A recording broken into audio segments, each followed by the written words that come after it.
या दोस्तों हाज़र प्रोग्राम लैके इंज भी पढ़िया जा सकता है साहित्य। और मेरी कोशिश होंदी है कि कोई किसी किस्म की ऊब पैदा ना होवे।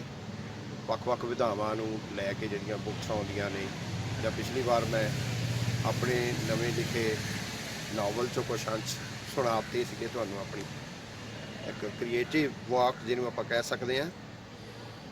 ਤਾਂ ਅੱਜ ਮੇਰੇ ਮਨ 'ਚ ਸੀ ਕਿਉਂਕਿ 1 ਨਵੰਬਰ ਆਉਣ ਵਾਲੀ ਆ, ਗਦਰੀ ਬਾਬਿਆਂ ਦਾ ਮੇਲਾ ਅਸੀਂ ਸਾਰੇ ਹੀ ਜਾਣਦੇ ਹਾਂ। ਦਹਾਕਿਆਂ ਤੋਂ ਦੇਸ਼ ਭਗਤ ਯਾਦਗਾਰ ਹਾਲ ਜਲੰਧਰ 'ਚ, ਫਿਰ ਉਹ ਪੁਸਤਕ ਪ੍ਰਦਰਸ਼ਨੀਆਂ, ਕਿਵੇਂ ਕਿਤਾਬ ਸੱਭਿਆਚਾਰ ਜਿਹਨੂੰ ਕਹਿੰਦੇ ਆ, ਨਿੱਠ ਕੇ ਮੇਲੇ ਦੀ ਚੜ੍ਹਤ ਵੀ ਦੇਖੀ ਅਤੇ ਵਿੱਚ ਕਿਤੇ ਨਾ ਕਿਤੇ ਉਤਰਾ ਚੜ੍ਹਾ ਜਾਏ ਵਰਗੇ ਵੀ ਮਾਹੌਲ ਆਏ। ਇੱਕ ਲੰਬੇ ਪੀਰੀਅਡ 'ਚ ਇੰਨੇ ਸਮੇਂ 'ਚ ਜੋਤ ਜਗਦੀ ਰੱਖਣੀ ਜਿਹੜੀ ਆ ਉਹ ਲਾਜ਼ਮ ਤਾਂ ਹੁੰਦੀ ਆ, ਪਰ ਮੁਸ਼ਕਿਲਾਂ ਬੜੀਆਂ ਆ ਜਾਂਦੀਆਂ ਨੇ, ਕਈ ਕਾਰਨ ਬਣ ਜਾਂਦੇ ਨੇ। ਬਹਰਹਾਲ ਇਸ ਵਾਰ ਕਰੋਨਾ ਮਹਾਂਮਾਰੀ ਕਾਰਨ ਬਣਿਆ ਹੋਇਆ ਹੈ ਅਜੀਬ ਸਥਿਤੀ ਪੈਦਾ ਹੋਈ ਹੈ। ਕਿੰਨੇ ਲੋਕ ਇਕੱਠੇ ਹੋਣੇ, ਕਿੰਨੇ ਨਹੀਂ ਹੋਣੇ, ਇਹਤਿਆਤ ਵੀ ਰੱਖਿਆ ਜਾਂਦਾ ਹੈ। ਇਹਦੇ ਬਾਵਜੂਦ ਵੀ 1 ਨਵੰਬਰ ਨੂੰ ਇੱਕ ਦਿਨ ਦਾ ਮੇਲਾ ਗਦਰੀ ਬਾਬਿਆਂ ਦਾ ਹੋਏਗਾ। ਵੱਖ-ਵੱਖ ਵੰਨਗੀਆਂ ਦੇ ਨਾਲ ਬਹਿਸ ਛਿੜੀ ਹੋਈ ਹੈ, ਕਿਸਾਨੀ ਮਸਲੇ ਭਖੇ ਹੋਏ ਨੇ। ਹਾਥਰਸ ਵਰਗੀ ਘਟਨਾ ਨੇ ਬਲੂੰਦਰਿਆ ਹੋਇਆ ਸਾਰਿਆਂ ਦੇ ਹਿਰਦਿਆਂ ਨੂੰ। ਔਰ ਜਿਸ ਤਰੀਕੇ ਦਾ ਇਹ ਮਾਹੌਲ ਚੱਲ ਰਿਹਾ ਉਸ ਵੇਲੇ ਵੀ ਗਦਰ ਪਾਰਟੀ ਦਾ ਜਿਹੜਾ ਮਹੱਤਵ ਹੈ, ਉਹਨਾਂ ਦੇ ਅਕੀਦਿਆਂ ਦਾ, ਬਾਬਿਆਂ ਦੇ ਅਕੀਦਿਆਂ ਦਾ, ਉਹਨਾਂ ਦੇ ਮੁੱਲਾਂ ਦਾ, ਉਹਨਾਂ ਦੀ ਵਿਚਾਰਧਾਰਾ ਦਾ, ਉਹ ਸੋਚ ਦਾ, ਤਾਂ ਸਾਨੂੰ ਉਹਨਾਂ ਨੂੰ ਯਾਦ ਕਰਨਾ ਚਾਹੀਦਾ ਹੈ। ਤਾਂ ਮੇਰੇ ਪਾਸ ਕਿਤਾਬ ਆਈ ਸੀ, ਇਹ ਨਵੀਂ ਕਿਤਾਬ ਆਈ ਹੈ ਡਾਕਟਰ ਸਰਬਜੀਤ ਸਿੰਘ ਹੋਰਾਂ ਦੀ। ਇਸ ਟਾਈਮ ਚੇਅਰਮੈਨ ਨੇ ਉਹ ਪੰਜਾਬ ਯੂਨੀਵਰਸਿਟੀ ਚੰਡੀਗੜ੍ਹ ਦੇ ਪੰਜਾਬੀ ਵਿਭਾਗ 'ਚ। ਕਿਤਾਬ ਦਾ ਨਾਂ ਹੈ ਸਾਹਿਤ, ਇਤਿਹਾਸ ਅਤੇ ਵਿਚਾਰਧਾਰਾ। ਇਸ ਕਿਤਾਬ ਦੇ ਵਿੱਚ ਵੀ ਵੱਖ-ਵੱਖ ਚੈਪਟਰ ਨੇ। ਉਹਨਾਂ ਨੇ ਹਿਸਟਰੀ ਨੂੰ ਲੈ ਕੇ ਕੁਝ ਗੱਲਾਂ ਕੀਤੀਆਂ ਨੇ, ਸਾਹਿਤ, ਇਤਿਹਾਸ ਅਤੇ ਵਿਚਾਰਧਾਰਾ ਨੂੰ ਲੈ ਕੇ, 1857 ਤੇ ਪੰਜਾਬ ਦਾ ਪ੍ਰਤੀ ਹੁੰਗਾਰਾ ਲੈ ਕੇ, ਪੰਜਾਬ ਦਾ ਆਰਥਿਕ ਅਤੇ ਬੌਧਿਕ ਵਿਕਾਸ ਲੈ ਕੇ, ਔਰ ਗਦਰ ਲਹਿਰ ਦ੍ਰਿਸ਼ ਅਤੇ ਦ੍ਰਿਸ਼ਟੀ ਨੂੰ ਲੈ ਕੇ, ਔਰ ਆਧੁਨਿਕਤਾ ਦੀ ਤਲਾਸ਼ ਕਰਦਿਆਂ ਇਹ ਕਿਤਾਬ ਉਹਨਾਂ ਦੀ ਜਿਹੜੀ ਹੈ ਸਾਹਿਤ, ਇਤਿਹਾਸ ਅਤੇ ਵਿਚਾਰਧਾਰਾ ਹੈ। ਤੋ ਇਹ ਚੇਤਨਾ ਪ੍ਰਕਾਸ਼ਨ ਲੁਧਿਆਣਾ ਨੇ ਛਾਪੀ ਹੈ ਇਹ ਕਿਤਾਬ। ਔਰ ਬੜੀ ਮੁੱਲਵਾਨ, ਕਿਉਂਕਿ ਡਾਕਟਰ ਸਰਬਜੀਤ ਹੋਣਾ ਨੂੰ ਅਸੀਂ ਸਾਰੇ ਜਿੰਨੇ ਪੜ੍ਹਨ ਸੁਣਨ ਵਾਲੇ, ਲਿਖਣ ਵਾਲੇ ਆ, ਉਹ ਜਾਣਦੇ ਹਾਂ ਕਿ ਇੱਕ ਪ੍ਰਤੀਬੱਧ ਚਿੰਤਕ ਦੇ ਤੌਰ ਦੇ ਉੱਤੇ। ਹੋਰ ਬਹੁਤ ਸਾਰੇ ਦੋਸਤ ਨੇ ਸਰਬਜੀਤ ਹੋਣਾ ਦੀ ਪਾਰਟੀਕੂਲਰ, ਕਿਉਂਕਿ ਉਹਨਾਂ ਦੀ ਕਿਤਾਬ ਆਈ ਆ। ਇਸ ਕਿਤਾਬ ਦੇ ਵਿੱਚ ਜਿਵੇਂ ਮੈਂ ਤੁਹਾਨੂੰ ਕਿਹਾ ਕਿ ਇਤਿਹਾਸ ਅਤੇ ਸਾਹਿਤ ਅਤੇ ਵਿਚਾਰਧਾਰਾ ਦੀ ਗੱਲ ਕਰਦਿਆਂ ਉਹਨਾਂ ਨੇ ਇਤਿਹਾਸ ਦੀ ਨਿਰੰਤਰਤਾ ਬਾਰੇ ਗੱਲ ਕਰਦਿਆਂ 1857 ਵੀ ਛੋਇਆ, ਗਦਰ ਪਾਰਟੀ ਵੀ ਛੋਈ, ਜਾਂ ਹੋਰ ਉਹ ਸਾਰੇ ਦਾ ਸਾਰਾ ਜਿਹੜਾ ਹੈ, ਜਿਵੇਂ ਕੁਛ ਲੋਕ ਤੋੜ ਕੇ ਵਿਛੁੰਨ ਕੇ ਕਿਸੇ ਘਟਨਾ ਨੂੰ, ਕਿਸੇ ਇਤਿਹਾਸਿਕ ਤੱਥ ਨੂੰ, ਕਿਸੇ ਇਤਿਹਾਸਿਕ ਮਰਹਲੇ ਨੂੰ, ਲਮਹੇ ਨੂੰ, ਵਕਤ ਨੂੰ, ਸਮੇਂ ਨੂੰ, ਲਹਿਰ ਨੂੰ ਦੇਖਦੇ ਨੇ। ਤਾਂ ਉਹ ਪਹਿਲਾ ਸਵਾਲ ਹੀ ਉਹਨਾਂ ਦਾ ਹੈ ਕਿ ਭਾਈ ਵਾਲਟਰ ਬੈਂਜਾਮਿਨ ਦੇ ਹਵਾਲੇ ਦੇ ਨਾਲ ਉਹ ਗੱਲ ਕਰਦੇ ਆ, ਕਹਿੰਦੇ ਨੇ ਕਿ ਭਾਈ ਤੁਹਾਨੂੰ ਇਹਦੀ ਲਗਾਤਾਰਤਾ ਦੇ ਵਿੱਚ, ਕਿਸੇ ਚੀਜ਼ ਦੀ ਲਗਾਤਾਰਤਾ 'ਚ ਜਦੋਂ ਤੁਸੀਂ ਨਹੀਂ ਦੇਖਦੇ ਤਾਂ ਫਿਰ ਤੁਸੀਂ ਕੁਝ ਨਾ ਕੁਝ ਕਿਤੇ ਨਾ ਕਿਤੇ ਐਸੀਆਂ ਗੱਲਾਂ ਕਰ ਰਹੇ ਹੁੰਦੇ ਆ ਜਿਹੜਾ ਇਤਿਹਾਸ ਦੇ ਵਿੱਚ ਤੱਥ ਵਿਗਾੜ ਦੀ ਗੱਲ ਹੁੰਦੀ ਹੈ। ਇਤਿਹਾਸ ਤੱਥ ਜਿਹੜੇ ਆ, ਉਹ ਘਟਨਾਵਾਂ ਜਿਹੜੀਆਂ, ਉਹ ਇਤਿਹਾਸ ਨਹੀਂ ਹੁੰਦਾ। ਇਤਿਹਾਸ ਨੂੰ ਕਿਸੇ ਵਿਚਾਰਧਾਰਕ ਪੈਂਤੜੇ ਤੋਂ ਤੁਸੀਂ ਵਿਚਾਰਨਾ ਹੁੰਦਾ ਆ।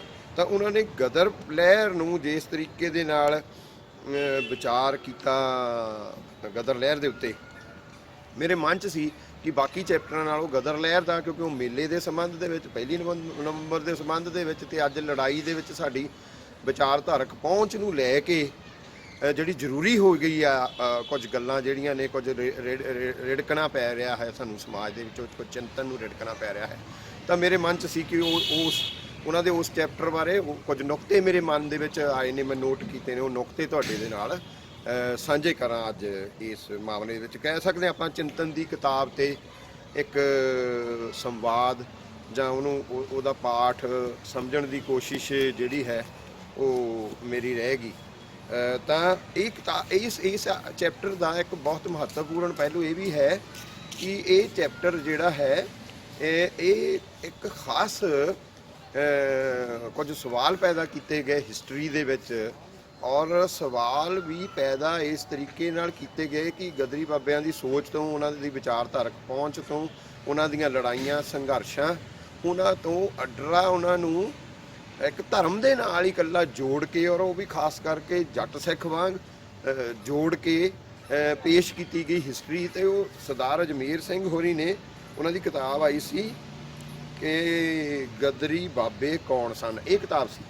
ਬਟ ਇਹਦੇ ਵਿੱਚ ਜੋ ਤੱਥਾਂ ਦੇ ਨਾਲ ਉਹਨਾਂ ਨੇ ਕੀਤਾ, ਉਹ ਮੈਂ ਡਾਕਟਰ ਸਰਬਜੀਤ ਸੋਹਣਾ ਨੇ ਜਿਹੜਾ ਜਵਾਬ ਉਹਦੇ ਵਿੱਚ ਦਿੱਤਾ, ਮੈਜੋਰਿਟੀ ਉਹਨਾਂ ਦੇ ਆਰਟੀਕਲ ਜਿਹੜਾ ਹੈ ਉਹ ਜ਼ਿਆਦਾ ਗਦਰ ਪਾਰਟੀ ਨੂੰ ਤਾਂ ਅੰਡਰਸਟੈਂਡ ਕਰਨ ਦੇ ਲਈ ਲਾਹੇਵੰਦਾ ਹੈ ਹੀ ਹੈ, ਪਰ ਇਸ ਕਿਤਾਬ ਦੇ ਵਿੱਚ ਜਿਹੜੇ ਉਹਨਾਂ ਨੇ ਕੱਥ ਮਰੋੜ ਕੇ ਤੇ ਉਹਨਾਂ ਨੂੰ ਸਿੱਖ ਬਣਾਉਣ ਦੀ ਕੋਸ਼ਿਸ਼, ਇਕੱਲਾ ਧਰਮ ਦੇ ਨਾਲ ਜੋੜਨ ਦੀ ਕੋਸ਼ਿਸ਼ ਕੀਤੀ, ਤਾਂ ਉਹਦੇ ਕੁਝ ਸਵਾਲਾਂ ਦੇ, ਉੱਪਰਵੇਂ ਸਵਾਲਾਂ ਦੇ ਜਵਾਬ ਜਿਹੜੇ ਆ ਉਹ ਇਸ ਆਰਟੀਕਲ 'ਚ ਤਰਜੀਹੀ ਪੱਧਰ ਦੇ ਉੱਤੇ ਜਿਹੜੇ ਦਿੱਤੇ ਨੇ। ਜ਼ਰੂਰੀ ਹੋ ਜਾਂਦਾ ਹੈ। ਮੈਂ ਹੈਰਾਨ ਸੀ ਕਿ ਸਾਡੇ ਜਿਹੜੇ ਲੈਫਟਿਸਟ ਸੋਚ ਵਾਲੇ ਲੋਕ ਨੇ, ਜਾਂ ਜਿਹੜੇ ਗਦਰੀਆਂ ਦੀ ਵਿਰਾਸਤ ਵਾਲੇ ਲੋਕ ਆਪਣੇ ਆਪ ਨੂੰ ਕਹਿੰਦੇ ਨੇ, ਉਹ ਕੋਈ ਜਵਾਬ ਨਹੀਂ ਦੇਖ ਸਕੇ ਸੀਗੇ ਇਸ ਕਿਤਾਬ ਦਾ।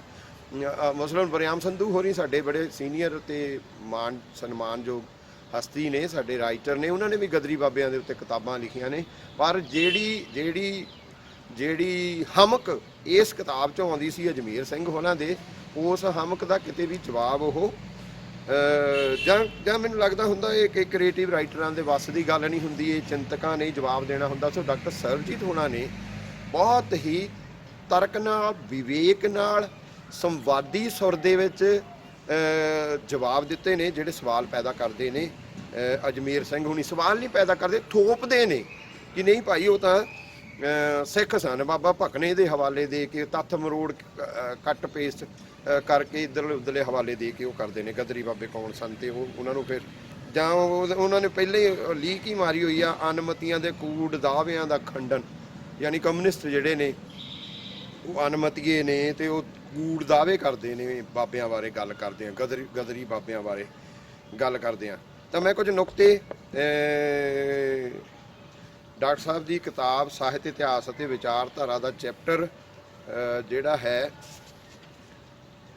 ਗਦਰ ਲਹਿਰ, ਦ੍ਰਿਸ਼ ਤੇ ਦ੍ਰਿਸ਼ਟੀ, ਇਹਦੇ ਵਿੱਚੋਂ ਕੁਝ ਨੁਕਤੇ ਮੇਰੇ ਮਨ 'ਚ ਆਏ ਸੀਗੇ। ਜਿਵੇਂ ਮੈਂ ਗੱਲ ਕੀਤੀ ਹੈ ਕਿ ਗਦਰ ਲਹਿਰ ਨੂੰ ਉਹ ਇੱਕ ਨਿਰੰਤਰਤਾ ਦੇ ਵਿੱਚ, ਇੱਕ ਵਿਚਾਰਧਾਰਕ ਪੈਂਤੜੇ ਦੀ ਨਿਰੰਤਰਤਾ ਦੇ ਵਿੱਚ, ਲਗਾਤਾਰਤਾ ਦੇ ਵਿੱਚ, ਇੱਕ ਹਿਸਟਰੀ ਨੂੰ ਜਿਸ ਤਰੀਕੇ ਤੁਸੀਂ ਤੋੜ ਕੇ ਜਾਂ 1913 ਤੋਂ 17 ਤੱਕ ਕੱਟ ਕਰਕੇ ਪੀਸ ਨਹੀਂ ਦੇਖਣਾ ਹੁੰਦਾ, ਉਹਦੀ ਕੰਟੀਨਿਊਏਸ਼ਨ ਜਿਹੜੀ ਹੈ ਲਗਾਤਾਰ ਬਣੀ ਹੋਈ ਆ, ਉਹਨਾਂ ਦੇ ਪਿਛਾਖੜ ਦੇ ਵਿੱਚ ਵੀ ਸਾਨੂੰ ਜਾਣਾ ਹੁੰਦਾ ਆ। ਮਸਲਨ ਜੇ ਮੈਂ ਗੱਲ ਕਰਦਾ ਤਾਂ ਉਹ ਗਦਰ ਪਾਰਟੀ ਜਾਂ ਗਦਰ ਅਖਬਾਰ ਦਾ ਨਾਂ, ਗਦਰ ਇਸ ਪਾਰਟੀ ਦਾ ਨਾਂ Hindustan association of Pacific Coast ਸੀ। ਮੁੜ ਕੇ ਗਦਰ ਪਾਰਟੀ ਕਿੱਦਾਂ ਪੈ ਗਿਆ ਕਿ ਉਹ ਗਦਰ ਅਖਬਾਰ ਕੱਢਦੇ ਨੇ, ਔਰ ਗਦਰ ਅਖਬਾਰ ਕੱਢਦੇ ਆ ਉਹ ਆਪਣਾ ਮਨਸ਼ਾ ਜਿਹੜਾ ਕਲੀਅਰ ਕਰਦੇ ਨੇ, ਸਪਸ਼ਟ ਕਰਦੇ ਭਾਈ 1857 ਦੇ ਗਦਰ ਦੇ ਵਿੱਚ ਪੰਜਾਬੀਆਂ ਦੇ ਉੱਤੇ ਉਂਝਾਂ ਲੱਗੀਆਂ ਨੇ ਕਿ ਉਹ ਗਦਰ ਨੂੰ ਦਬਾਉਣ ਵਾਸਤੇ ਪੰਜਾਬੀ ਕੁਝ ਸਾਡੇ ਜਿਹੜੇ ਰਿਆਸਤੀ ਰਾਜੇ ਸੀਗੇ ਉਹਨਾਂ ਨੇ ਫੌਜਾਂ ਭੇਜੀਆਂ ਸੀ ਅੰਗਰੇਜ਼ ਦੇ, ਵੀ ਭਾਈ ਉਹ ਅਸੀਂ ਧੋਣਾ ਹੈ। ਤੇ ਉਹ ਗਦਰ ਅਖਬਾਰ ਰਹਿੰਦੇ ਨੇ। ਗਦਰ ਅਖਬਾਰ ਇੰਨਾ ਕੁ ਪ੍ਰਸਿੱਧ ਹੋ ਜਾਂਦਾ ਫਿਰ ਉਹ ਗਦਰ ਪਾਰਟੀ ਦੇ ਨਾਂ ਨਾਲ 1 ਨਵੰਬਰ 1913 ਦੀ ਗੱਲ ਹੈ। ਤਾਂ ਡਾਕਟਰ ਸਰਬਜੀਤ ਹੁਣੀ ਜਿਹੜਾ ਨੁਕਤਾ ਉਭਾਰਦੇ ਨੇ ਉਹਦੀ ਨਿਰੰਤਰਤਾ ਦਾ, ਇਤਿਹਾਸ ਨੂੰ ਫਰੋਲਦਿਆਂ ਨਿਰੰਤਰਤਾ ਦੀ ਗੱਲ ਕਰਨ ਦਾ, ਮੈਂ ਤੁਹਾਨੂੰ ਇੱਕ ਛੋਟਾ ਜਿਹਾ ਪਹਿਰਾ ਪੜ੍ਹ ਕੇ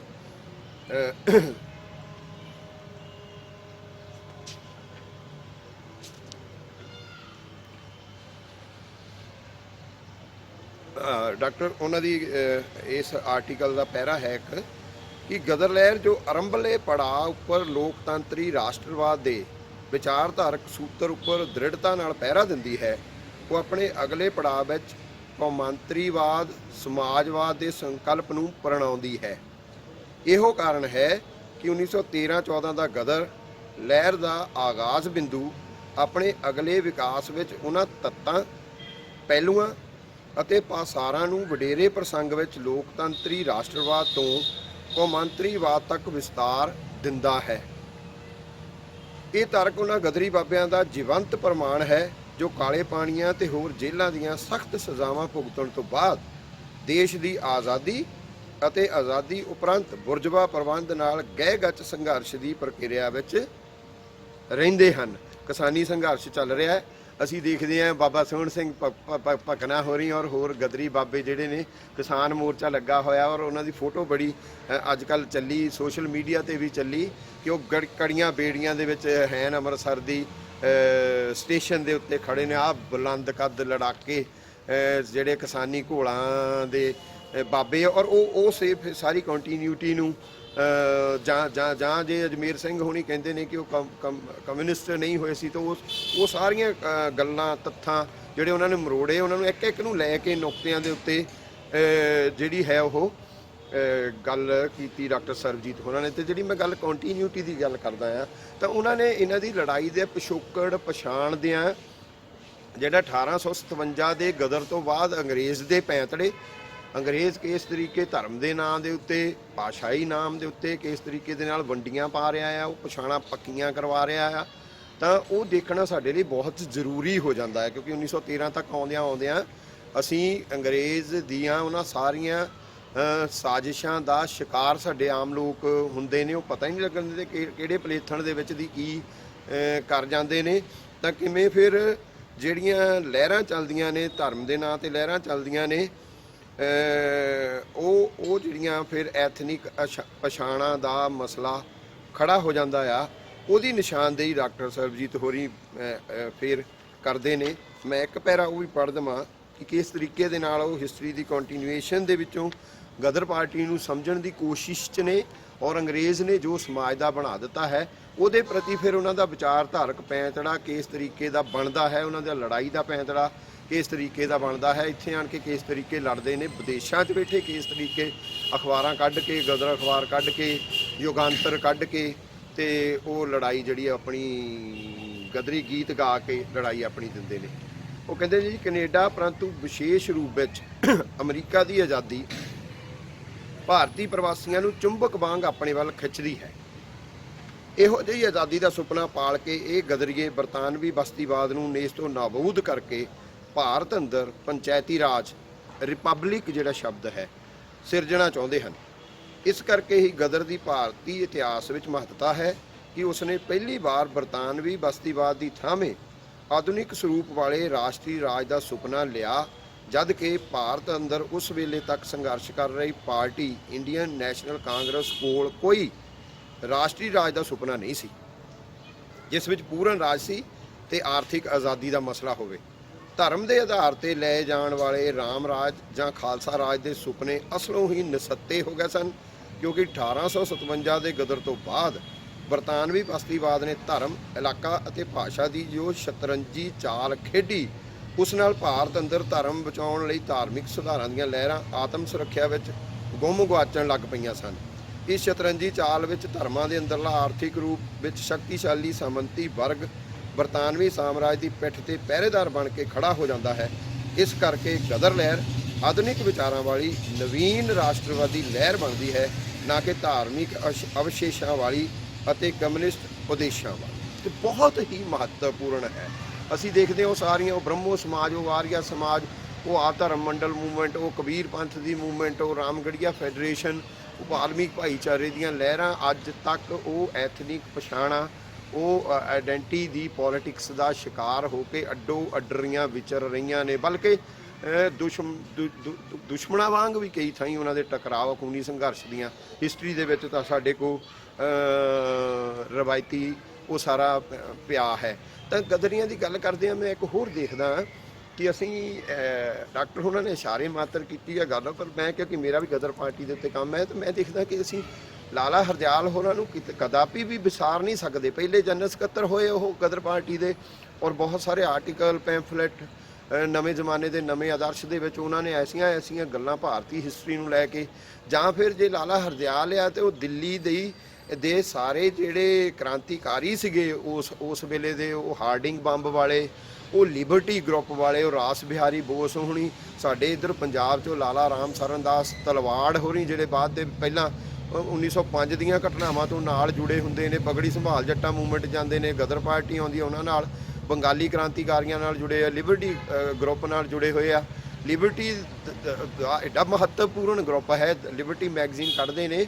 ਅੰਗਰੇਜ਼ ਤਿੰਨ ਦੇਸ਼ ਭਗਤਾਂ ਨੂੰ ਇਸ ਕਰਕੇ ਫਾਂਸੀ ਲਾ ਦਿੰਦੇ ਕਿ ਉਹਨਾਂ ਦੇ ਕੋਲੋਂ ਲਿਬਰਟੀ ਦੇ ਮੈਗਜ਼ੀਨ ਮਿਲੇ ਸਨ। ਲਿਬਰਟੀ ਕਰਕੇ ਅਬਦ ਬਿਹਾਰੀ ਹੋਣੀ, ਉਹਦੇ ਵਿੱਚ ਮਾਸਟਰ ਅਮੀਰ ਚੰਦ ਹੋਰੀ ਹਨ, ਉਹ ਤਿੰਨ ਲੋਕਾਂ ਨੂੰ ਫਾਂਸੀ ਲਾਇਆ ਜਾਂਦਾ। ਐਡਾ ਮਹੱਤਵਪੂਰਨ। ਔਰ ਲਿਬਰਟੀ ਆਪਣੇ ਸਿਰ ਤੇ ਰੱਖ ਕੇ ਕਪੂਰਥਲੇ ਤੋਂ ਲਾਲਾ ਰਾਮ ਸਰਨ ਦਾਸ ਤਲਵਾੜ ਲਾਹੌਰ ਤੱਕ ਤੇ ਪਤਾ ਨਹੀਂ ਦੂਰ ਦੂਰ ਤੱਕ ਉਹ ਵੰਡਣ ਚਲੇ ਜਾਂਦੇ ਨੇ। ਤੇ ਫਿਰ ਉਹੀ ਲਾਲਾ ਰਾਮ ਸਰਨ ਦਾਸ ਤਲਵਾੜ ਹੋਰੀ ਕੇਸ ਤਰੀਕੇ ਗਦਰੀਆਂ ਦੇ ਨਾਲ ਇੱਕਮਿਕ ਹੁੰਦੇ, ਕਰਤਾਰ ਸਿੰਘ ਸਰਾਭਾ ਹੋਰਾਂ ਨਾਲ ਉਹਨਾਂ ਸਾਰੀਆਂ ਸਰਗਰਮੀਆਂ ਦੇ ਵਿੱਚ ਪੈਂਦੇ ਨੇ। ਤਾਂ ਅਸੀਂ ਉਹਨਾਂ ਨੂੰ ਉਹ ਲਾਲਾ ਰਾਮ ਸਰਨ ਦਾਸ ਤਲਵਾੜ ਉਹ ਵਿਅਕਤੀ ਜਿਨ੍ਹਾਂ ਨੇ ਰਾਸ ਬਿਹਾਰੀ ਬੋਸ ਜਿਸ ਵੇਲੇ ਅੰਡਰਗਰਾਊਂਡ ਹੁੰਦੇ ਨੇ ਲਾਹੌਰ 'ਚ ਉਹਨਾਂ ਨੂੰ ਕਮਰਾ ਲੈਣਾ ਹੁੰਦਾ ਤਾਂ ਆਪਣੀ ਵਾਈਫ ਨੂੰ ਉਹਨਾਂ ਦੀ ਪਤਨੀ ਬਣਾ ਕੇ ਕਿਰਾਏ ਦੇ ਉੱਤੇ ਕਮਰਾ ਲੈ ਕੇ ਦਿੰਦੇ ਨੇ। ਐਡੀਆਂ ਵੱਡੀਆਂ ਕੁਰਬਾਨੀਆਂ ਵਾਲੇ ਲੋਕ ਸਾਡੇ ਕੋਲ ਨੇ। ਮੈਂ ਮਾਸਟਰ ਅਮੀਰ ਚੰਦ ਹੋਣਾ ਨੂੰ ਜਾਂ ਉਸ ਇਹ ਸਾਰੇ ਲਾਲਾ ਹਰਦਿਆਲ ਦੀਆਂ ਸਰਗਰਮੀਆਂ ਦਾ ਪਾਰਟ ਸੀਗੇ, ਇਹ ਸਾਰੇ ਹਿੱਸਾ ਸੀਗੇ। ਲਾਰਡ ਹਾਰਡਿੰਗ ਬੰਬ ਕੇਸ ਦੇ ਵਿੱਚ ਇਹ ਸਾਰੇ ਲੋਕ ਇਨਵੋਲਵ ਸੀਗੇ। ਇਹ ਗੁਪਤ ਤਰੀਕੇ ਦੇ ਨਾਲ ਵਿਚਰਦੇ ਸੀ। ਇੱਥੇ ਦੀਆਂ ਲੜਾਈਆਂ ਦਾ ਇਹਨਾਂ ਨੂੰ ਅੰਦਾਜ਼ਾ ਸੀ ਕਿ ਇਸ ਤਰੀਕੇ ਲੜੀਆਂ ਜਾਣੀਆਂ ਨੇ ਜਾਂ ਨਹੀਂ। ਜਾਂ ਬੰਤਾ ਸਿੰਘ ਸੰਘਵਾਲ ਹੋਰੀ ਜਿਸ ਵੇਲੇ ਫਿਰ ਆ ਜਾਂਦੇ ਨੇ ਪਿੰਡ ਤੇ ਆਪਣੀਆਂ ਸਰਗਰਮੀਆਂ ਸ਼ੁਰੂ ਕਰਦੇ ਨੇ। ਤੇ ਉਹ ਫਿਰ ਜਿਹੜੇ ਸਥਾਨਕ ਪਹਿਲੇ ਕ੍ਰਾਂਤੀਕਾਰੀ ਨੇ ਉਹਨਾਂ ਨਾਲ ਮਿਲਣਾ ਸੀ। ਸਿੰਦਰਨਾਥ ਸਾਨਿਆਲ ਉਹਨਾਂ ਦੀ ਉਹਦੀ ਸਵੈ ਜੀਵਨੀ ਦਾ ਹਵਾਲਾ ਵੀ ਡਾਕਟਰ ਸਾਹਿਬ ਨੇ ਦਿੱਤਾ, ਕਿਉਂਕਿ ਅਜਮੇਰ ਸਿੰਘ ਉਹਦੇ ਹਵਾਲੇ ਦੇ ਨਾਲ ਵੀ ਉਹਨਾਂ ਨੂੰ ਸਿੱਖਾਂ ਦੀ ਪਾਰਟੀ ਜਿਹੜੀ ਆ ਕਹਿੰਦਾ। ਔਰ ਉਹ ਤਾਂ ਸਾਰਿਆਂ ਨੂੰ ਜਿੰਨੇ ਵੀ ਪਗੜੀ ਧਾਰੀ ਉਹ ਸਾਰਿਆਂ ਨੂੰ ਸਿੱਖ ਕਹੀ ਜਾਂਦਾ ਹੈ ਨਾ। ਉਹ ਸਾਨਿਆਲ ਤਾਂ ਇੱਕ ਬਾਹਰੋਂ ਜਦੋਂ ਬੰਦਾ ਕੋਈ ਬੰਗਾਲੀ ਤੁਹਾਨੂੰ ਦੇਖੇਗਾ, ਹੋਰ ਕਿਸੇ ਰਾਸ਼ਟਰ ਦਾ ਬੰਦਾ ਦੇਖੇਗਾ ਤਾਂ ਉਹਨੂੰ ਉਹਦੀ ਉਸ ਡੈਪਥ 'ਚ ਜਾਣਾ ਉਸ ਸਿਧਾਂਤਕੀ 'ਚ ਜਾਣਾ ਮੁਸ਼ਕਿਲ ਹੋ ਜਾਂਦਾ ਹੈ। ਫਿਰ ਉਸ ਸਿਧਾਂਤਕੀ ਨੂੰ ਜਿਹਨੂੰ ਤੁਸੀਂ ਯੂਜ਼ ਕਰਦੇ ਹੋ, ਤੱਥ ਨੂੰ ਤਰੋੜ ਮਰੋੜ ਕੇ ਉਹਨੂੰ ਆਪਣੇ ਫੇਵਰ 'ਚ ਆਪਣੀ ਗੱਲ ਕਹਿਣ ਦੇ ਅੰਦਾਜ਼ ਦੇ ਵਿੱਚ ਉਹ ਗਦਰੀ ਬਾਬਿਆਂ ਨੂੰ ਢਾਹ ਲਾਉਣ ਦੇ ਮਨਸ਼ੇ ਵਜੋਂ ਤੁਸੀਂ ਉਹਦਾ ਬੰਦੀ ਜੀਵਨ ਦਾ ਇਸਤੇਮਾਲ ਜਿਹੜਾ ਕਰਦੇ ਹੋ, ਜਿਹੜਾ ਅਜਮੇਰ ਹੋਣਾ ਨੇ ਕੀਤਾ। ਸੋ ਸਾਨੂੰ ਇੱਥੇ ਦੀਆਂ ਸਰਗਰਮੀਆਂ ਦੇ ਵਿੱਚ ਫਿਰ ਉੱਥੇ ਜਾ ਕੇ ਲਾਲਾ ਜੀ ਦਾ ਉਹ ਸਾਰਾ ਉਹਨਾਂ ਲੋਕਾਂ ਦੇ ਸਰਗਰਮੀ ਦਾ ਪਾਰਟ ਐਂਡ ਪਾਰਸਲ ਹੋਣਾ ਔਰ ਉਹਨਾਂ ਦਾ ਪਹਿਲੇ ਜਨਰਲ ਸਕੱਤਰ ਹੋਣਾ, ਔਰ ਇਹ ਬਹੁਤ ਹੀ ਜ਼ਿਆਦਾ ਮਹੱਤਵਪੂਰਨ ਹੈ। ਬਾਬਾ ਸੋਹਣ ਸਿੰਘ ਪਕਨਾ ਹੋਰੀ ਪਹਿਲੇ ਪ੍ਰਧਾਨ ਬਣਦੇ ਨੇ। ਉਹਨਾਂ ਦਾ ਜਿਹੜਾ ਹੈ ਸਾਨੂੰ ਧਿਆਨ ਰੱਖਣਾ ਪਊਗਾ। ਔਰ ਇੱਕ ਹੋਰ ਜਿਹੜੀ ਅਜਮੇਰ ਦੀ ਪੋਜੀਸ਼ਨ ਹੈ ਇਤਿਹਾਸ ਦੀ ਫਰੋਲਾ ਫਰਾਲੀ ਕਰਦਿਆਂ ਔਰ ਧਰਮ ਦੇ ਨਾਂ ਦੇ ਉੱਤੇ ਉਹਨੂੰ ਕਿਵੇਂ ਡਾਕਟਰ ਸਰਬਜੀਤ ਹੋਣੀ ਪੰਜਾਬੀਆਂ ਦੇ ਨਸਲੀ ਸੁਭਾਅ ਜਿਵੇਂ ਉਹ ਸੇਥੀਅਨਸ ਹੋਣ ਦੇ ਉੱਤੇ ਨੂੰ ਅੰਡਰਸਟੈਂਡ ਕਰਦੇ ਆ, ਇਹਨਾਂ ਦੇ ਲੜਾਕੇ ਤੇ ਚਿੰਤਨੀ ਸੁਭਾਅ ਦੀਆਂ ਗੱਲਾਂ ਕਰਦੇ ਆ। ਮੈਂ ਇੱਕ ਪੈਰਾ ਪੜ੍ਹਦਾ, ਆਪਾਂ ਦੇਖਾਂਗੇ ਕਿ ਉਹ ਕਿਸ ਤਰੀਕੇ ਦੇ ਜਵਾਬ ਜਿਹੜੇ ਆ ਡਾਕਟਰ ਸਰਬਜੀਤ ਹੋਰੀ ਅਜਮੇਰ ਸਿੰਘ ਹੋਰਾਂ ਨੂੰ ਦੇ ਰਹੇ ਨੇ ਇਤਿਹਾਸ ਦੀ ਫਰੋਲਾ ਫਰਾਲੀ ਵੇਲੇ, ਜਿਹੜੇ ਉਹ ਤੱਥ ਵਿਗਾੜ ਕੇ ਪੇਸ਼ ਕਰ ਰਹੇ ਸਨ। ਔਰ ਉਹ ਕਹਿੰਦੇ ਨੇ ਕਿ ਅਜਮੇਰ ਹੁਣਾਂ ਵੱਲ ਨੂੰ ਇਸ਼ਾਰਾ ਕਰਕੇ ਉਹ ਗੱਲ ਕਰ ਰਹੇ ਨੇ ਕਿ ਲੇਖਕ ਗਦਰ ਲਹਿਰ ਨੂੰ ਸਮਝਣ ਲਈ ਜੋ ਦ੍ਰਿਸ਼ਟੀ ਦੇ ਰਿਹਾ ਉਸ ਚੋਂ ਗੁਜ਼ਰਨਾ ਜ਼ਰੂਰੀ ਹੈ। ਉਹ ਕਹਿ ਰਿਹਾ ਕਿ ਇਤਿਹਾਸ ਸ਼ਾਸਤਰੀ ਇਹ ਗੱਲ ਮੰਨ ਕੇ ਚੱਲਦੇ ਹਨ ਕਿ ਤੱਥ ਤੇ ਸੱਚ ਇੱਕੋ ਗੱਲ ਨਹੀਂ, ਤੱਥ ਆਪਣੀ ਵਿਆਖਿਆ ਆਪ ਨਹੀਂ ਕਰਦੇ। ਇਸੇ ਕਰਕੇ ਕਿਹਾ ਜਾਂਦਾ ਹੈ ਕਿ ਤੱਥਾਂ ਤੋਂ ਸੱਚ ਲੱਭੋ, ਸੀਕ ਟਰੂਥ ਫਰੋਮ ਫੈਕਟਸ। ਤੱਥਾਂ ਤੋਂ ਸੱਚ ਲੱਭਣ ਦਾ ਖਰਾ ਵਿਗਿਆਨਕ ਤਰੀਕਾ ਇਹ ਹੈ ਕਿ ਵਸਤੂ ਜਾਂ ਵਰਤਾਰੇ ਦਾ ਸਿਰਫ ਬਾਹਰੀ ਰੂਪ ਅਪੀਅਰੈਂਸ ਜਿਹਨੂੰ ਆਪਾਂ ਕਹਿੰਦੇ ਨਾ ਵੇਖੋ, ਇਸ ਦਾ ਅੰਤਰੀਵ ਤੱਤ ਐਸੈਂਸ ਜਿਹਨੂੰ ਕਹਿੰਦੇ ਆ ਪਛਾਣੋ। ਗਦਰ ਲਹਿਰ ਦੀ ਗੱਲ ਕਰੀਏ ਤਾਂ ਇੱਕ ਪਾਸੇ ਇਸ ਦੀਆਂ ਲਿਖਤਾਂ ਦਸਤਾਵੇਜ਼ ਹਨ, ਦੂਜੇ ਪਾਸੇ ਇਸ ਦਾ ਠੋਸ ਅਮਲ ਹੈ। ਇਸ ਦੇ ਇਹਨਾਂ ਦੋਵਾਂ ਪੱਖਾਂ ਨੂੰ ਮੇਲ ਕੇ ਹੀ ਇਸ ਬਾਰੇ ਠੀਕ ਨਿਰਣਾ ਕੀਤਾ ਜਾ ਸਕਦਾ ਹੈ। ਸੋ ਉਹ ਸਾਰੇ ਉਹਨਾਂ ਤੱਥਾਂ ਦੀ ਫਿਰ ਘੋਖ ਕਰਦੇ ਨੇ, ਉਹਨਾਂ ਨੂੰ ਸਮਝਦੇ ਨੇ, ਉਹਦੇ ਤੇ ਆਪਣਾ ਜਿਹੜਾ ਹੈ ਇਕੱਲਾ ਬਖਿਆਨ ਨਹੀਂ ਦਿੰਦੇ, ਉਹ ਫਿਰ ਉਹ ਹਵਾਲੇ ਦਿੰਦੇ। ਮਸਲਨ ਉਹ ਬਾਰ-ਬਾਰ ਹਵਾਲਾ ਦਿੰਦੇ ਨੇ ਬਾਬਾ ਸੋਹਣ ਸਿੰਘ ਭਕਨਾ ਹੋਰਾਂ ਦੀ ਸਵੈ ਜੀਵਨੀ ਦੇ ਵਿੱਚੋਂ। ਉਹ ਕਾਰਨ ਇਹ ਹੈ ਕਿ ਅਜਮੇਰ ਹੁਣੀ ਉਸੇ ਸਵੈ ਜੀਵ ਨੂੰ ਤਰੋੜ ਮਰੋੜ ਕੇ ਵਿਗਾੜ ਕੇ ਪੇਸ਼ ਕਰਦੇ ਨੇ ਕਿ ਆਹ ਦੇਖੋ ਬਾਬਾ ਭਕਨਾ ਹੋਰੀ ਤਾਂ ਸਿੱਖ ਹਨ। ਤਾਂ ਉਹਨਾਂ ਨੇ ਇੱਕ ਹਵਾਲਾ ਦਿੱਤਾ ਧਰਮ ਕਿਉਂਕਿ ਉਹ ਕਹਿੰਦੇ ਸੀਗੇ ਧਰਮ ਸਾਡਾ ਸਾਰਿਆਂ ਦਾ ਨਿੱਜੀ ਮਸਲਾ ਹੈ, ਅਸੀਂ ਧਰਮ ਕਿਸੇ ਤੇ ਨਹੀਂ ਥੋਪਦੇ। ਜਿਹੜਾ ਵੀ ਹੈ ਯਾਰ ਗਦਰੀਆਂ ਦਾ ਤਾਂ ਇੱਕੋ ਹੀ ਵੇਲੇ ਫਾਂਸੀ ਚੜ੍ਹ ਰਹੇ ਨੇ 5 ਲੋਕ, ਇੱਕ ਤਰਕਸ਼ੀਲ ਹੈ, ਇੱਕ ਸਿੱਖ ਧਰਮ ਦੇ ਵਿੱਚ ਵਿਸ਼ਵਾਸ ਰੱਖਣ ਵਾਲਾ ਹੈ, ਇੱਕ ਹਾਫਿਜ਼ ਹੈ ਔਰ ਇੱਕ ਬ੍ਰਾਹਮਣ ਹੈ। ਉਹ 5 ਜਣੇ ਇਕੱਠੇ ਹੀ ਵੱਖ-ਵੱਖ ਸੋਚਾਂ ਨੂੰ ਪ੍ਰਣਾਏ ਹੋਏ ਧਰਮ ਦੇ ਮਾਮਲੇ ਦੇ ਵਿੱਚ 5 ਜਣੇ ਫਾਂਸੀਆਂ ਲੱਗਣ ਡਏ ਨੇ।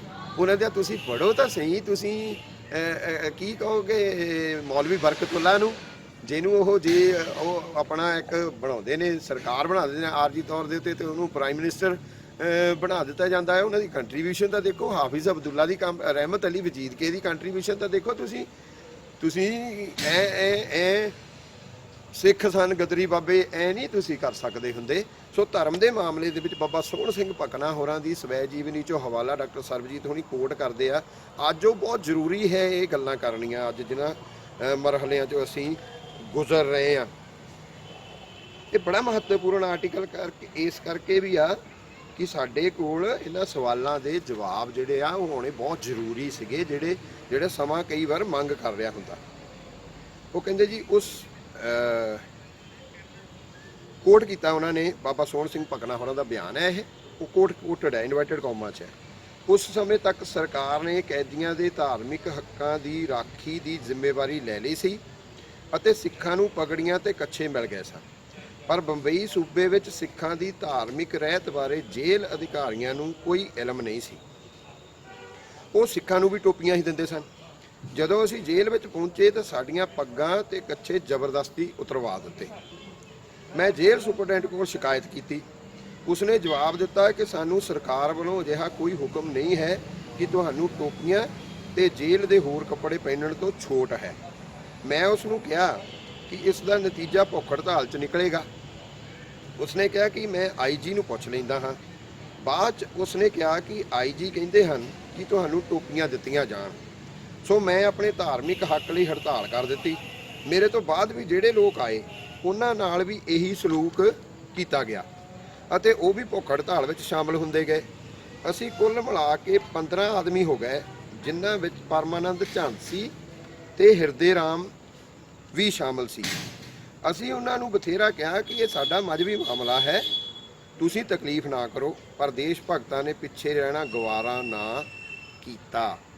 ਪਰਮਾਨੰਦ ਝਾਂਸੀ ਤੇ ਹਿਰਦੇ ਰਾਮ, ਉਹ ਬਾਬਾ ਜੀ ਇਸ਼ਾਰਾ ਕਰ ਰਹੇ ਨੇ ਭਾਈ ਇਹ ਸਿੱਖ ਨਹੀਂ ਸੀਗੇ, ਪਰ ਹੜਤਾਲ ਵਿੱਚ ਸਾਡੇ ਨਾਲ ਸ਼ਾਮਲ ਹੋ ਗਏ ਵੀ ਭਾਈ ਭਾਵੇਂ ਤੁਹਾਡਾ ਇਹ ਮਜ਼ਹਬੀ ਮਾਮਲਾ, ਭਾਵੇਂ ਤੁਹਾਡਾ ਇਹ ਨਿੱਜੀ ਮਾਮਲਾ ਆ, ਪਰ ਤੁਹਾਡੇ ਨਾਲ ਜੇ ਧੱਕਾ ਹੁੰਦਾ, ਦੇਸ਼ ਭਗਤਾਂ ਨਾਲ ਜੇ ਧੱਕਾ ਹੁੰਦਾ, ਇਸ ਮਾਮਲੇ ਦੇ ਵਿੱਚ ਨਿੱਜੀ ਮਾਮਲੇ ਦੇ ਵਿੱਚ ਵੀ ਧੱਕਾ ਹੁੰਦਾ ਆ, ਤਾਂ ਅਸੀਂ ਤੁਹਾਡੇ ਨਾਲ ਆ। ਤਾਂ ਉਹ ਸਾਫ਼ ਤੇ ਸਪਸ਼ਟ ਸ਼ਬਦਾਂ ਦੇ ਵਿੱਚ ਗੱਲ ਕਰ ਦਿੰਦੇ ਨੇ। ਬਾਬਾ ਸੋਹਣ ਸਿੰਘ ਭਕਨਾ ਜੀ ਆਪਣੀ ਸਹਿਜ ਜੀਵਨੀ ਦੇ ਵਿੱਚ, ਜਾਂ ਫਿਰ ਬਾਅਦ ਦੇ ਵਿੱਚ ਉਹਨਾਂ ਨੇ ਹਵਾਲਾ ਦਿੱਤਾ ਕਿ ਉਹਨਾਂ ਦੀ ਪਤਨੀ ਦੀ ਜਿਸ ਵੇਲੇ ਮੌਤ ਹੁੰਦੀ ਹੈ ਤੇ ਬਾਬਾ ਜੀ ਕਿਸੇ ਕਿਰਿਆ ਦੇ ਵਿੱਚ ਨਹੀਂ ਪੈਂਦੇ। ਉਹ ਨਾ, ਉਹ ਕਹਿੰਦੇ ਨਾ ਸਵਰਗ 'ਚ ਕੋਈ ਜਾ ਸਕਦਾ, ਨਾ ਪਤਾ ਨਹੀਂ ਇਹ ਕੀ ਹੈ ਜਾਂ ਕੀ ਨਹੀਂ ਹੈ, ਮੇਰਾ ਇਹਦੇ ਵਿੱਚ ਕੋਈ ਵਿਸ਼ਵਾਸ ਨਹੀਂ ਹੈ। ਬਾਬਾ ਜੀ ਖੁਦ ਜਿਹੜਾ ਹੈ ਉਹ ਲਿਖਿਆ ਉਹਨਾਂ ਨੇ, ਬਾਬਾ ਸੋਹਣ ਸਿੰਘ ਭਕਨਾ ਹੋਰਾਂ ਨੇ ਖੁਦ ਲਿਖਿਆ ਹੈ। ਜਾਂ ਫਿਰ ਜਿਹੜੀ ਭਾਈ ਸਾਹਿਬ ਭਾਈ ਰਣਧੀਰ ਸਿੰਘ ਹੋਰਾਂ ਦੇ ਹਵਾਲੇ ਦੇ ਨਾਲ ਗੱਲਾਂ ਕੀਤੀਆਂ ਨੇ, ਅਜਮੇਰ ਸਿੰਘ ਹੋਰਾਂ ਨੇ, ਡਾਕਟਰ ਸਰਬਜੀਤ ਹੋਰਾਂ ਨੇ, ਉਹਨਾਂ ਦਾ ਵੀ ਬੜਾ ਕਲੈਰਿਟੀ ਦੇ ਨਾਲ ਜਵਾਬ ਦਿੱਤਾ ਹੈ ਕਿ ਜਿਸ ਵੇਲੇ ਫਿਰ ਫਿਰੋਜ਼ਪੁਰ ਛਾਉਣੀ ਦੇ ਵਿੱਚ ਜਾਣਾ ਸੀ ਤੇ ਮਤਾ ਪਾਸ ਨਾ ਸੀ ਹੁੰਦਾ ਭਾਈ ਰਣਧੀਰ ਸਿੰਘ ਹੋਰਾਂ ਦੇ ਸਮਝਾਉਣ ਦੇ ਉੱਤੇ।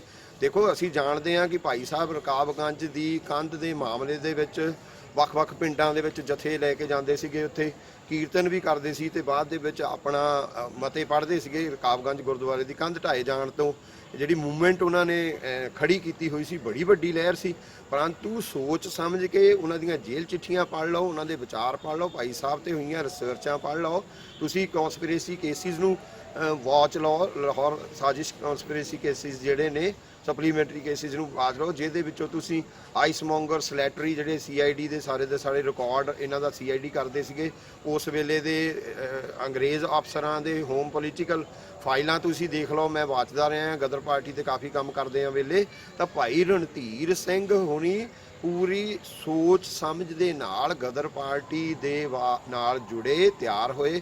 ਫਿਰੋਜ਼ਪੁਰ ਛਾਉਣੀ ਦੇ ਵਿੱਚ ਉਹਨਾਂ ਨੇ ਹਥਿਆਰ ਪਹੁੰਚਾਉਣੇ ਸੀਗੇ, ਬਾਅਦ ਦੇ ਵਿੱਚ ਗਦਰ ਕੇਸ ਤਰੀਕੇ ਫੇਲ ਹੋ ਜਾਂਦਾ ਹੈ ਜਾਂ ਉਹ ਬਾਅਦ ਦੀਆਂ ਗੱਲਾਂ ਨੇ, ਫੜੇ ਜਾਂਦੇ ਨੇ, ਜੇਲ੍ਹ ਉਮਰ ਕੈਦ ਹੁੰਦੀ ਆ, ਸਾਰੀ ਦੀ ਸਾਰੀ ਕਿਵੇਂ ਦੀਆਂ ਜਾਤਨਾਵਾਂ ਨੇ ਤੁਸੀਂ ਉਹਨਾਂ ਦੀਆਂ ਜੇਲ੍ਹ ਚਿੱਠੀਆਂ 'ਚੋਂ ਦੇਖ ਸਕਦੇ ਆ ਭਾਈ ਸਾਹਿਬ ਦੀਆਂ। ਪਰ ਭਾਈ ਸਾਹਿਬ ਨੂੰ ਇਹ ਕਹਿਣਾ ਕਿ ਉਹ ਸਿੱਖੀ ਨਾਲ ਜੁੜੇ ਹੋਣ ਕਰਕੇ ਹੀ ਸਾਰਾ ਸੰਘਰਸ਼ ਸੀ, ਇਹ ਭਾਈ ਸਾਹਿਬ ਨਾਲ ਵੀ ਅਨਿਆਂ ਹੋਏਗਾ। ਨਾਰੰਗਵਾਲੀਏ ਜਾਣਦੇ ਨੇ, ਡਾਕਟਰ ਸਰਬਜੀਤ ਸਿੰਘ ਹੁਣੀ ਉਸ ਪਿੰਡ ਤੋਂ ਨੇ, ਨਾਰੰਗਵਾਲ ਤੋਂ ਹੀ, ਲੁਧਿਆਣਾ ਡਿਸਟ੍ਰਿਕਟ ਦੇ ਵਿੱਚ ਪੈਂਦਾ ਹੈ। ਸੋ ਉਹ ਕਿਤੇ ਨਾ ਕਿਤੇ ਤੁਹਾਨੂੰ ਆਪਣੇ ਆਲੇ ਦੁਆਲੇ ਦੇ, ਅਸੀਂ ਜਦੋਂ ਨਾਰੰਗਵਾਲ ਨੂੰ ਜਾਂਦੇ ਹਾਂ ਤਾਂ ਬਹੁਤ ਸਾਰੇ ਗਦਰੀ ਬਾਬਿਆਂ ਦੇ ਪਿੰਡ ਜਿਹੜੇ ਆ ਉਹ ਦਿਖਾਈ ਦਿੰਦੇ ਨੇ ਸਾਨੂੰ। ਤਾਂ ਸਾਡੇ ਕਈ ਵਾਰ ਤਾਂ ਲੰਘਦੇ ਆ ਦੇ ਰੌਂਗਟੇ ਖੜੇ ਹੋ ਜਾਂਦੇ, ਉਹਨਾਂ ਨੂੰ ਯਾਦ ਕਰਦੇ ਆ। ਇੱਧਰ ਨੂੰ ਹੁਸ਼ਿਆਰਪੁਰ ਜਾਈਏ ਤਾਂ ਭਾਈ ਬਲਵੰਤ ਸਿੰਘ ਖੁਰਦਪੁਰ ਹੋਰੀ ਯਾਦ ਆ ਜਾਂਦੇ ਨੇ, ਕਿਵੇਂ ਉਹਨਾਂ ਦਾ ਉਹ ਸਾਰੇ ਦੇ ਸਾਰੇ ਇਹ ਐਡੇ ਖੂਬਸੂਰਤ ਲੋਕ, ਐਡੇ ਉੱਚੇ ਕਾਠਿਆਂ ਵਾਲੇ ਬਾਬਾ ਜਵਾਲਾ ਸਿੰਘ ਠੱਠੀਆਂ ਯਾਦ ਆ ਜਾਂਦੇ ਨੇ, ਪੋਟੈਟੋ ਕਿੰਗ ਜਿਨ੍ਹਾਂ ਨੂੰ ਕਹਿੰਦੇ ਸੀਗੇ। ਉਹ ਸਾਰੇ ਦੇ ਸਾਰੇ ਜਿਹੜੇ ਲੋਕ ਸੀਗੇ, ਨਾ ਜਾਤ ਪਾਤ ਧਰਮ। ਜੇ ਤੁਸੀਂ ਇਹੀ ਗੱਲਾਂ ਕਰਦੇ ਆ ਤਾਂ ਬਾਬਾ ਮੰਗੂ ਰਾਮ ਮੁੱਗੂ ਵਾਲੀਆਂ ਨੂੰ ਤੁਸੀਂ ਕਿੱਥੇ ਰੱਖੋਗੇ? ਡਾਕਟਰ ਸਾਹਿਬ ਨੇ ਇਹ ਸਵਾਲ ਇੱਕ ਨੁਕਤਾ ਉਠਾਇਆ ਕਿ ਭਾਈ ਉਹ ਬਾਅਦ ਦੇ ਵਿੱਚ ਆ ਧਰਮ ਮੰਡਲ ਮੂਵਮੈਂਟ ਦਾ ਕਿੱਡਾ ਵੱਡਾ ਲਹਿਰ ਖੜੀ ਕਰ ਦਿੰਦਾ ਉਹ, ਸਾਰੀ ਦੀ ਸਾਰੀ ਉਹਦੀ ਦਲਿਤ ਮੁਕਤੀ ਲਈ ਜਿਹੜੀ ਫਿਰ ਲੜਾਈ ਹੈ, ਉਹਦੀ ਐਡਾ ਵੱਡਾ ਸੰਘਰਸ਼ ਹੈ। 1925 'ਚ ਸ਼ੁਰੂ ਕਰਦੇ ਨੇ, 31 ਦੀ ਸੈਂਸੈਕਸ ਦੇ ਵਿੱਚ 5 ਲੱਖ ਬੰਦਾ ਆਪਣਾ ਧਰਮ ਆਦਿ ਧਰਮ ਲੱਗਦਾ। ਵੀ ਆਰ ਨਾਟ ਹਿੰਦੂ, ਅਸੀਂ ਇੱਥੇ ਦੇ ਮੂਲ ਨਿਵਾਸੀ ਹਾਂ, ਸਾਡਾ ਇੱਥੇ ਦਾ ਧਰਮ ਜਿਹੜਾ ਸਾਡਾ ਆਦਿ ਧਰਮ ਹੈ।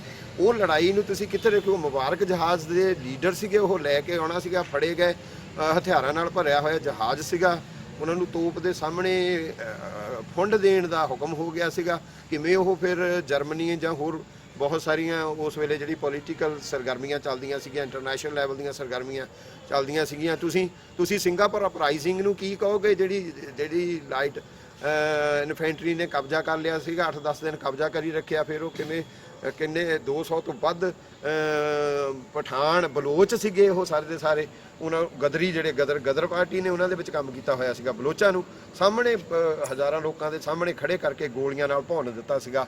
ਸਿੰਗਾਪੁਰ ਅਪਰਾਈਜ਼ਿੰਗ, ਜਿਹਨੂੰ ਉਸ ਵੇਲੇ ਲੈਨਿਨ ਵਰਗੇ ਵੱਡੇ ਇੰਟਰਨੈਸ਼ਨਲ ਪੱਧਰ ਦੇ ਸਮਾਜਵਾਦ ਦੇ ਹੱਕਦਾਰ ਲੜਾਕੇ ਦੇ ਆਪਣੇ ਲਫ਼ਜ਼ਾਂ 'ਚ ਕਿਹਾ ਹੋਇਆ ਕਿ ਇਹ ਬਰਤਾਨੀਆ ਸਾਮਰਾਜ ਦੀ ਤਾਬੂਤ 'ਚ ਆਖਰੀ ਕਿੱਲ ਸਾਬਤ ਹੋਏਗਾ ਇਹ ਸਿੰਗਾਪੁਰ ਅਪਰਾਈਜ਼ਿੰਗ ਜਿਹੜਾ ਹੈ। ਤੁਸੀਂ ਉਹਨਾਂ ਦੀਆਂ ਯਾਰ ਉਹਨੂੰ ਸਾਰੇ ਨੂੰ ਕਿਉਂ ਛਟਿਆਉਂਦੇ ਹੋ? ਸਾਰੇ ਨੂੰ ਕਿਉਂ ਤੁਸੀਂ ਲੈ ਕੇ ਨਹੀਂ ਜਾਂਦੇ, ਹੈ ਨਾ? ਸੋ ਇਹ ਸਾਨੂੰ ਅੱਜ ਜਿਹੜੀ ਲੋੜ ਹੈ, ਅੱਜ ਵੀ ਸਾਨੂੰ ਗਦਰੀ ਬਾਬਿਆਂ ਦੇ ਅਕੀਦਿਆਂ ਤੋਂ ਉਹ ਜਿਹੜੇ ਰਿਪਬਲਿਕ ਦੀ ਉਹ ਗੱਲ ਕਰਦੇ ਸੀ, ਜਿਹਦੇ ਲਈ ਉਹਨੇ ਖੂਨ ਡੋਲਿਆ, ਜਿਹੜਾ ਸਾਡੇ ਕੌਂਸਟੀਟਿਊਸ਼ਨ ਦੀ ਅੱਜ ਬੇੜਾ ਗਰਕ ਕੀਤਾ ਜਾ ਰਿਹਾ, ਕੌਂਸਟੀਟਿਊਸ਼ਨ 'ਚੋਂ ਕੌਂਸਟੀਟਿਊਸ਼ਨ ਨੂੰ ਰਹਿਣ ਹੀ ਨਹੀਂ ਦਿੱਤਾ ਹੈ, ਜਾਂ ਫਿਰ ਜਿਹੜਾ ਸੈਂਟਰਲਿਜ਼ਮ ਦੇ ਨਾਂ ਦੇ ਉੱਤੇ, ਕੇਂਦਰ ਦੇ ਨਾਂ ਦੇ ਉੱਤੇ ਜਿਹੜਾ ਚੱਲ ਰਿਹਾ ਹੈ ਸਾਰੇ ਦਾ ਸਾਰਾ, ਅੱਜ ਲੜਾਈਆਂ ਜਿਹੜੀਆਂ ਚੱਲ ਰਹੀਆਂ ਨੇ ਉਹਦੇ ਵਿਚਾਰਧਾਰਕ ਪੈਂਤੜੇ ਤੋਂ ਅੱਜ ਸਾਨੂੰ ਗਦਰ ਪਾਰਟੀ ਨੂੰ ਜਾਣਨ ਸਮਝਣ ਦੀ ਔਰ ਪ੍ਰਸਾਰਣ ਦੀ ਜ਼ਰੂਰਤ ਹੈ। ਇਸ ਕਿਤਾਬ ਦਾ ਇਹ ਆਰਟੀਕਲ, ਹਾਲਾਂਕਿ ਸਾਰੇ ਆਰਟੀਕਲ ਬਹੁਤ ਜ਼ਿਆਦਾ ਰਿਸਰਚ ਨਾਲ ਲਿਖੇ ਹੋਏ ਨੇ, ਇਹ ਆਰਟੀਕਲ ਘੱਟੋ ਘੱਟ ਗਦਰ ਪਾਰਟੀ ਦੇ ਆਲੇ ਦੁਆਲੇ ਉਸਰੇ ਪਸਰੇ ਕੁਝ ਭੁਲੇਖਿਆਂ ਨੂੰ ਤਾਂ ਦੂਰ ਕਰਦਾ ਹੀ ਆ, ਪਰ ਗਦਰ ਪਾਰਟੀ ਦੇ ਆਸ਼ਿਆਂ, ਉਹਨਾਂ ਦੇ ਕਾਰਜਾਂ, ਉਹਨਾਂ ਦੇ ਪ੍ਰਤੀਬੱਧ ਵਿਚਾਰਧਾਰਕ ਪ੍ਰਤੀਬੱਧਤਾ ਨੂੰ ਔਰ ਉਹਨਾਂ ਦੀ ਰੈਲੇਵੈਂਸ ਨੂੰ, ਅੱਜ ਦੇ ਸਮੇਂ 'ਚ ਰੈਲੇਵੈਂਸ ਨੂੰ ਜਿਹੜਾ ਸਾਡੇ ਤੱਕ ਪਹੁੰਚਾਉਣ ਦਾ ਕਾਰਜ ਕਰਦਾ ਆ। ਕਿਤੇ ਹਵਾਲਾ ਹੋਇਆ ਤਾਂ ਆਪਾਂ ਹੋਰ ਇਸ ਕਿਤਾਬ ਦੇ ਹੋਰ ਬਹੁਤ ਸਾਰੇ ਆਰਟੀਕਲਾਂ ਦੇ ਨਾਲ ਵੀ ਕੁਝ ਵਿਚਾਰ ਸਾਂਝੇ ਕਰਾਂਗੇ। ਪਰ ਹਾਲ ਮੇਰੇ ਮਨ ਦੇ ਵਿੱਚ ਗਦਰੀ ਮੇਲੇ ਨੂੰ ਮੁੱਖ ਰੱਖ ਕੇ, ਅੱਜ ਦੀਆਂ ਲੜਾਈਆਂ ਨੂੰ ਮੁੱਖ ਰੱਖ ਕੇ ਔਰ ਇਸ ਪ੍ਰਤੀਬੱਧ ਵਿਚਾਰਧਾਰਾ ਦੇ ਪ੍ਰਤੀ ਸਾਡੀ ਆਪਣੀ ਸੋਚ ਨੂੰ ਖੰਗਾਲਣ, ਝੰਜੋੜਨ, ਵਿਚਾਰਨ, ਪਸਾਰਨ ਵਾਸਤੇ ਜਿਹੜਾ ਕੰਮ ਡਾਕਟਰ ਸਰਬਜੀਤ ਹੋਰਾਂ ਨੇ ਕੀਤਾ ਆ, ਮੇਰਾ ਮਨ ਸੀ ਮੈਂ ਉਹ ਤੁਹਾਡੇ ਨਾਲ ਜ਼ਰੂਰ ਸਾਂਝਾ ਕਰਾਂਗਾ। Thank you very much.